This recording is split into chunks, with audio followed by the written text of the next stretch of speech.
Let's play Svea Rike 2 with me, Acciyn, where previously we discovered that Denmark is immortal because you can't take every single province that they have. Which is a good thing to know. I wish I had known about that sooner and not wasted all my troops on attacking them. But either way, let's just keep going. So this place here, I'm going to buy one of these spots, one of these guys right here, up here next turn, and I do believe that just about everything else has been taken care of as far as spending my monies and other types of resources on. So, yes, everything else I need iron for. So, unless of course, yeah, I could buy pirate ships. I could do that. I don't know. Well, you know what? I got the money. Let's buy 2 of them here. See if they do anything. Or not. Cause yeah, I got the money to spend and I'm with that going to end the turn. Okay, let's see, what are you attacking with? An insufficient force and an insufficient force. Keeping with your tradition of underestimating my ability to defend myself. But you know what? No one's attacking over here, and we kind of need to secure that for Sweden, so let's buy... That's a lot of artillery. That is a headache full of artillery. Right. Let's buy a ton of cavalry. In fact, let's fill out my army with cavalry. 13,000 should be good enough to repel this insignificant force over here with tons of artillery. Yeah. Hey, you guys are still down here? Fuck that. You're going back up here. There we go. Now I have some artillery too. I'm not gonna defend your ass. Fuck that. I got my own shit to deal with. Are you gonna be okay up there, buddy? Oh, I hope you are. Right, we are... This is me attacking over here, I believe. So let's see how that works out for me. With my awesome force of cavalry. There and there. Shooting at their cavalry. Weakening them down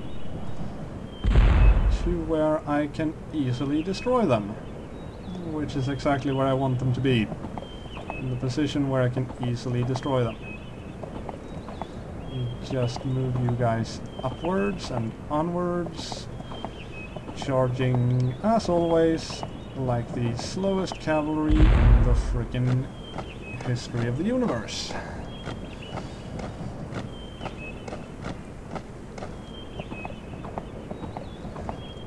Okay, keep on advancing. If you don't want to watch this, it takes about, I don't know, a minute and a half, maybe more, maybe less. I haven't exactly counted it, but you can just forward the video since you're on the YouTubes and you're watching this after it's been done. You've got the luxury of skipping stuff. A luxury that I do not have, courtesy of the fact that I'm recording it, and thus need to kind of keep going with it. So, just move everyone up, and I'm gonna keep you right there.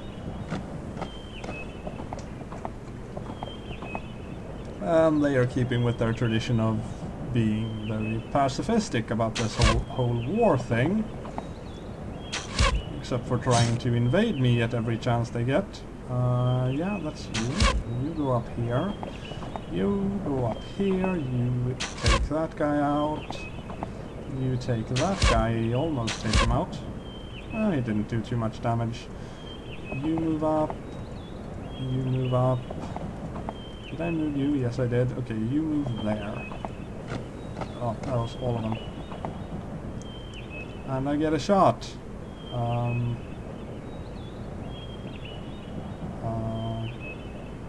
That guy. And that guy again. That should do it.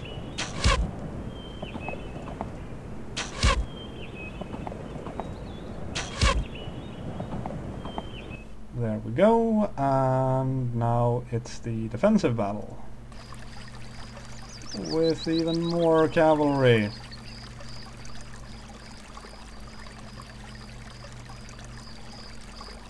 There, and there, and there. And they have the artillery hacks, which is pretty much the only way that they can hurt me, and it's equally annoying every time. But let's just keep going with it. At least they can't kill... Wait, what? I wasn't done, game. Am I not allowed to move all of my guys all of a sudden? What the hell? Oh well, you move up, and you move up. And you guys can move up from where you are. That'll be my turn. You can move into a range where I can kill you. Very kind of you. I'll just help myself then. Upwards.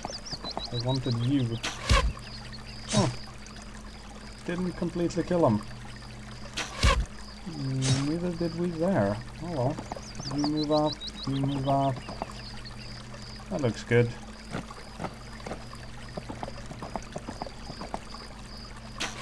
You attack there, you attack here. You attack there. You attack that guy. You attack that guy, and we're done. Yeah, we should be able to just shoot you to death. 92, surely you can hit that many. You can! Goody! And... defensive battle up north, where I have infantry still. Kinda wish I could get those guys killed, to be perfectly honest, so I could replace them with cavalry. But whatever. They're probably good for something.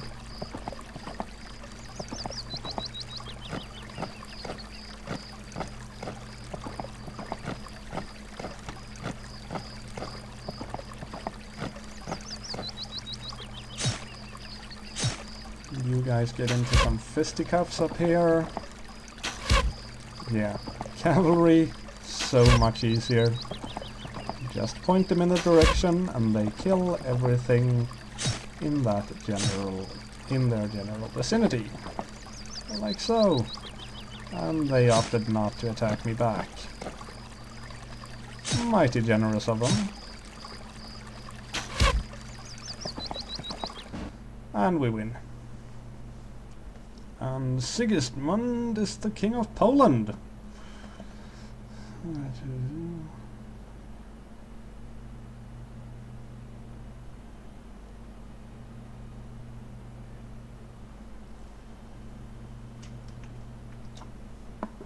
Apparently this is Sigismund Vasa, who is son to King Johann III and the Polish Princess Katarina Jagiellonica.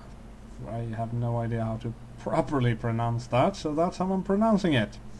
And in 1587 he becomes King of Poland and settles in Poland, where he is in a constant feud with the Polish nobility. Interesting. And this is a person that we can employ. His name is Johannes Bureus, and he is one of Gustav the Second of Adolf's teachers.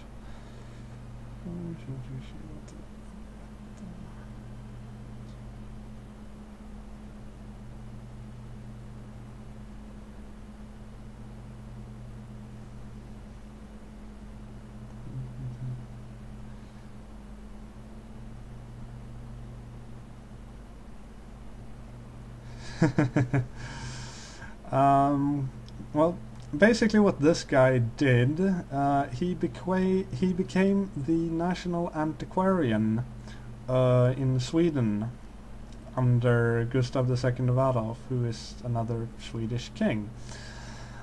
He made the antiquarium, I believe that's the word. If it's not, then I don't know. It's a sort of museum type thing.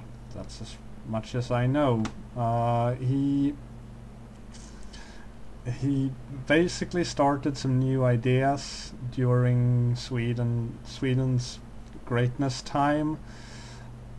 During this time, however, 1568 to 1652, and along in this period, the Swedish nobility were actually ashamed over how poor and underdeveloped Sweden was, and we didn't even allow foreign diplomats into the country because we didn't want them to see how poor and miserable the country and its inhabitants really was. But by preserving our history and kind of altering it a little bit with our own tales, we could reinvent ourselves by having a glorious past. So the noblemen of the country were able to convince themselves and others that it was a good thing to be Swedish, because the memories of our former glory days were important. This guy in particular was very interested in the various ruins and stuff left by the Vikings, and he learns to read them and makes it his mission to travel around the country and make drawings of over 200 rune stones, which is basically big stones which have one or two sides of them flattened and then written upon, or had, I should say, to use proper English grammar. English grammar, goddammit. What the hell happened to my voice there? I have no idea. Either way, the Vikings would erect these in important places and write down important events or tales or history upon them to preserve them for the future, since we didn't have any form of paper or other kinds of, you know, they'd make tapestries occasionally, but making a rune stone was generally cheaper and easier, so that's what he did. This guy went around the country and made pictures of them to preserve and interpret. And another person named Andreas Bureus.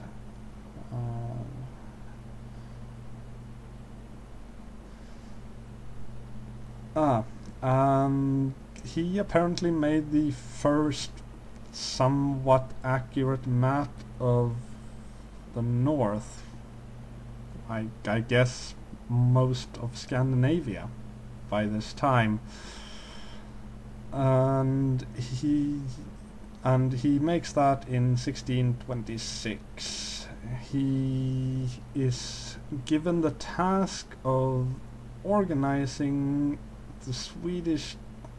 I don't know if there's an English word for this. I'm sorry, but I don't know exactly how you would translate this. Basically, it's a place that keeps track of people's holding, the boundaries between land owned by different people and what land is owned by the state and stuff like that. It's basically a lot of maps and bureaucracy.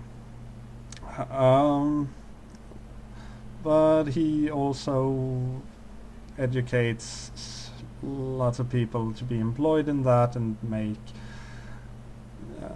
detailed maps of Sweden, which are used, among other things, to allow the state to know how much to tax the farmers.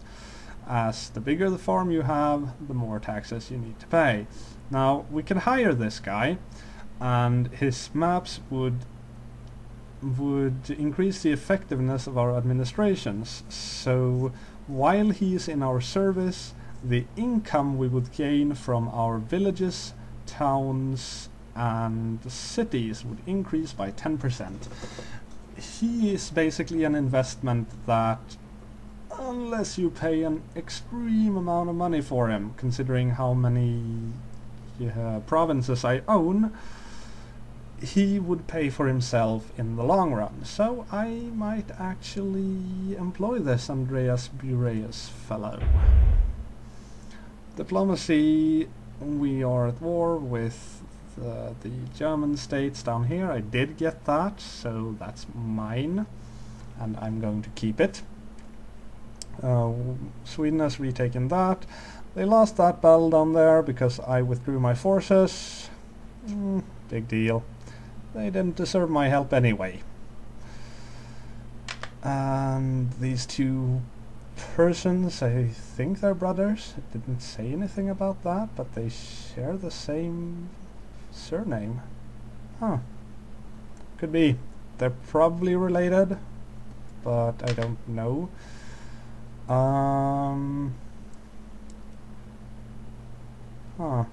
The Grip family had one of their merchant ships sunk by a pirate in the North Sea, which I believe is here. Could be my pirate. Oops.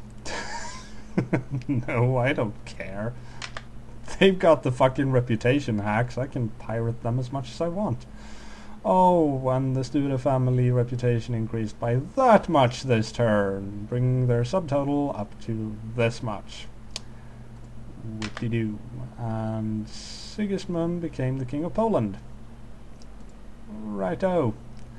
Now, what did I gain? Not a whole lot.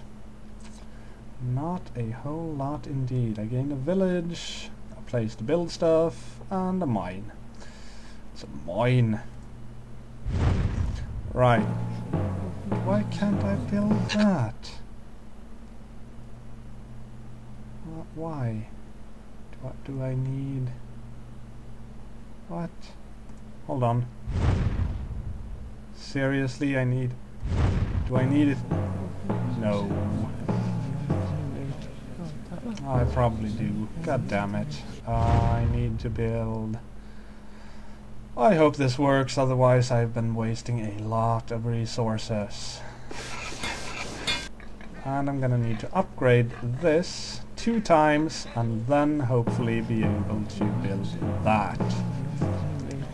Hopefully this building upgrades into it, otherwise I'm gonna be disappointed. You, on the other hand, you're gonna have a mine, and I'm considering an exercise tent. Really considering an exercise tent. Or another village. Speaking of which, personalities. Were you the guy? Yes. You. I will offer you 250 silver to be employed by me. That's the guy that will increase my incomes. So I believe he is worth that sum of money there. Now then, That's a lot of silver to increase. And I need something else. That. Well, since I can have it here, I'll do that. It's a prerequisite to a lot of other places. And apparently I can change it. Oh, I could make a mill here. Huh, that requires a vacant spot, actually. Do you? Yes, you do. God damn it, I can't. Well, fuck it. Fuck it. I'm not gonna worry about it anymore. I can't upgrade you this turn. I can, however, upgrade you this turn. And further increase my iron income, because that's getting more and more important. And I'm just not gonna bother about this. It can stay this way. Fuck it. Just fuck it. And last building here. Should I make it an exercise tent? Buy troops? Or should I make it that to have more room for troops? Or should I make it a village and have more room for troops and greater income? I believe more room for troops and greater income.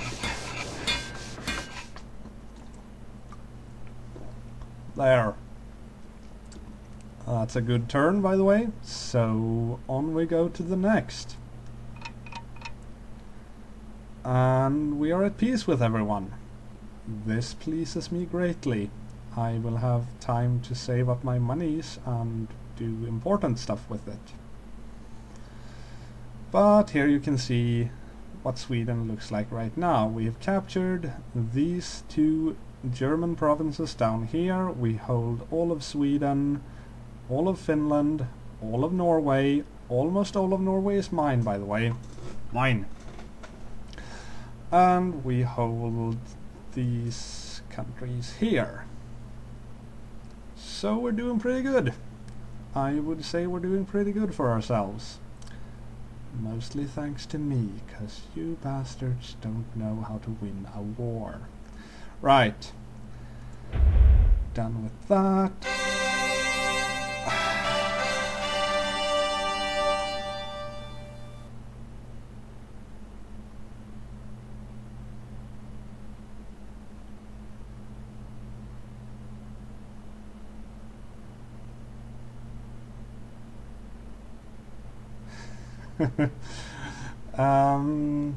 We have a new king, Sigismund. He is the son of Johan III and Katarina Jörglevargarbel. He is raised in the Catholic faith by his Polish mother. He believes that the... Did I say Polish? Catholic? Did I say Polish or Catholic? Catholic faith by Polish mother. I did say that. Okay. Just checking. He believes that the Catholic teachings is the only right way to go and wants to instate it in both Sweden and Poland. The Polish nobleman opposes this, and they believe that he is not fit to rule the country in the correct way. Because of this, he tries to renounce his Polish crown, but instead he is crowned King of Sweden as well. By being crowned the King of Sweden, he is forced to agree to have religious freedom, which after a lot of protesting he actually agrees to. After his coronation, he moves back to Poland and lets his brother Karl rule Sweden in his stead.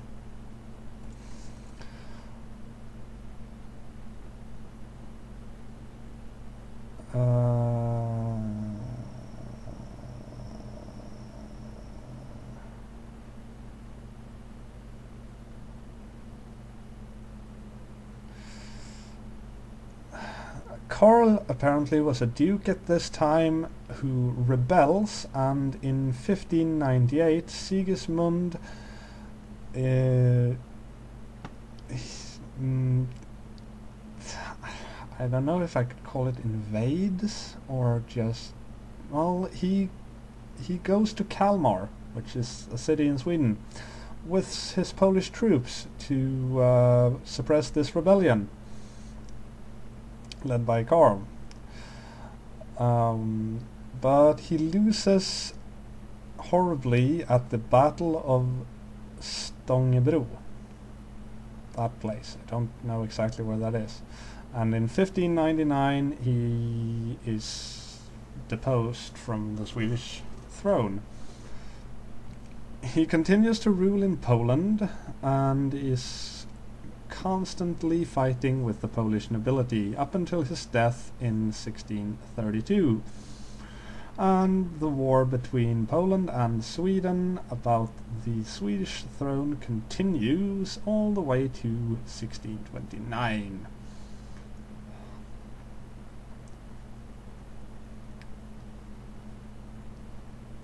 Apparently Karl was a duke from Ostrich, and Sigismund here married with the daughter of Duke Karl named Anna. He is also buried in a church in Krakow. God damn it, voice, what the hell are you doing? A church in Krakow. I should probably stop reading because my voice is telling me that I've been talking too much. I've been recording quite a few episodes of Let's Plays in a, for me, very short amount of time. The Uppsala meeting.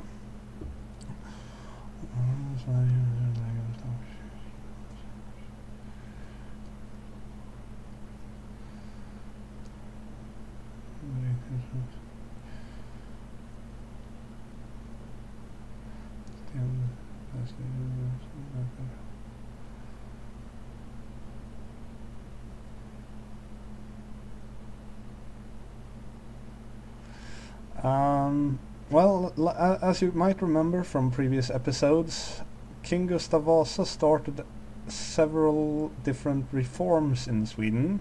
I think that's been mentioned before, as well as rebuilding and renovation and stuff, or maybe it was just renovation. Either way,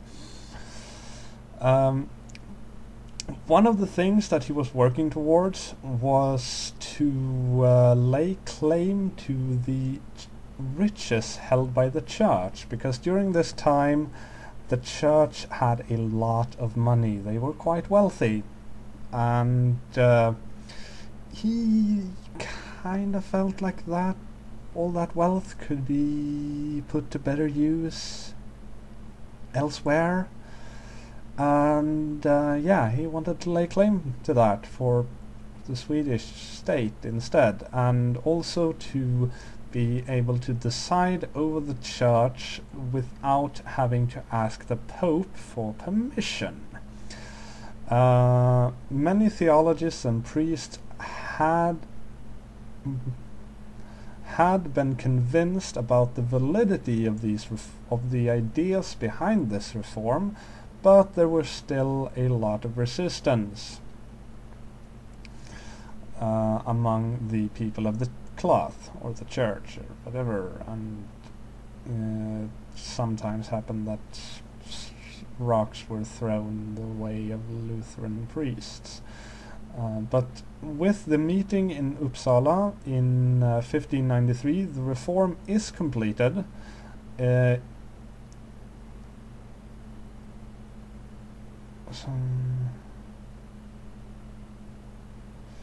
It is decided that the Bible is to be the center of learning, which was pretty common at this time, I do believe, along with a few other holy scriptures. And by doing so, the Swedish Church is formed as its own foundation of belief.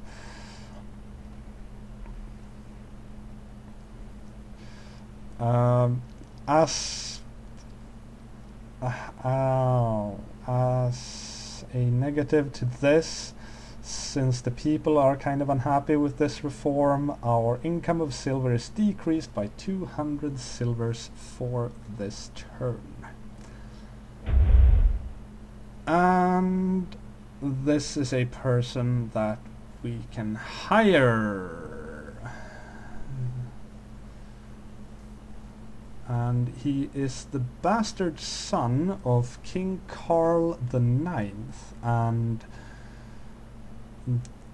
the daughter of a priest named Karin Nilsdotter. Yes, this person's name, his name is Carl Carlson Gyllenheim, and the name Gyllenheim is given to many of the bastards, you know, the outside of the marriage born sons and daughters of the king of the Vasa kings, because they weren't always faithful. He participates in the war against Sigismund and is held as a prisoner of war in Poland for 6 years, and is then named the Admiral, Grand Admiral, or whatever you want to call it, in charge of Sweden's navy by Gustav II Adolf. Apparently the Duke Karl became King Karl the Ninth, and during the civil war between Karl and Sigismund, it just mentions that a lot of people from Dalarna will fight for Duke Karl.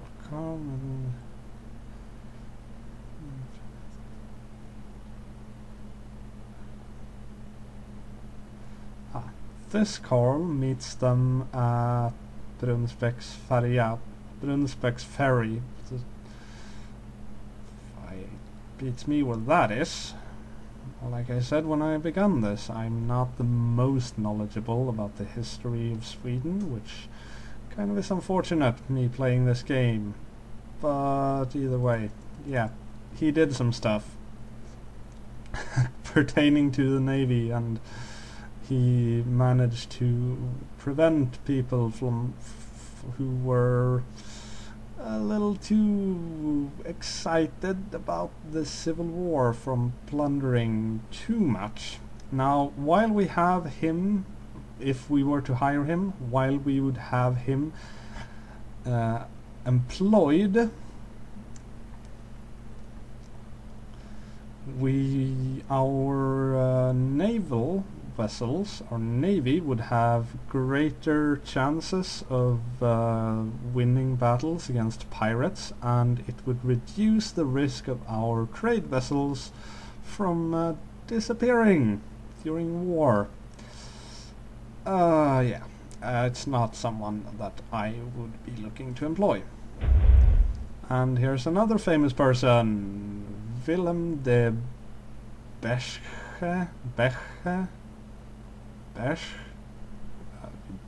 She got me on that one.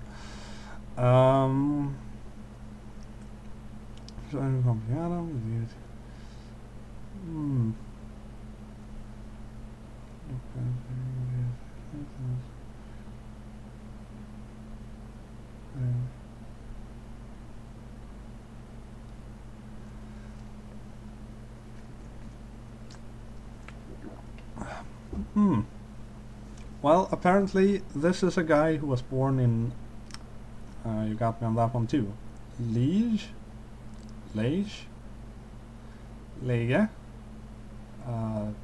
I said, you got me on that one. He arrives in Sweden in 1595, Acciyn, seriously. I'm getting too tired for this. I should probably stop recording after this turn and go to bed or something. Or have another cup of coffee. I don't know, it's only 3 a.m. Oh well. He basically had a massive ironworks in Nyköping and was the buildmaster in the castle, like the royal buildmaster, basically.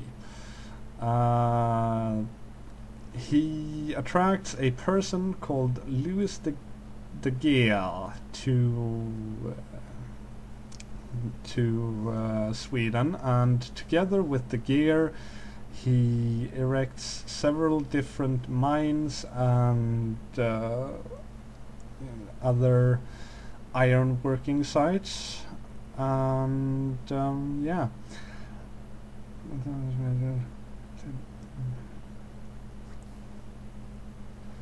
Right, so if we were to hire this guy, he would basically upgrade all our smithies to a smelter in terms of production without actually upgrading them. I'm going to try and get this guy because I'm having a bit of an iron issue. So yeah, Willem de Bech. There's been peace during the last 5 years. Willem Boy died in 1592. Johannes Pureus is employed by the Grebe family. That's not the guy I was going for, is it? If it is, I'm going to shoot someone. 'Cause what the fuck? A pirate ship was sunk over here, probably one of mine. Like I said, I have no idea how those things work. Stuff was built. Renown is like the renown, and yeah, we gained a little less silver. Right, so people. No, this is, yeah. He declined. Seriously, if I do that, it should... can I not go... Crap. Oh well. Oh well. Fuck it. Let's just keep going with what we have. I can make an embassy, which I do not need because I don't care about changing my relationships with people just yet. That would be kinda nice. That certainly would be nice. It would make all my offers to famous people count as double, so I'm gonna buy that. Goes up right there. It's a university. No, I can apparently not click on that anymore. Right.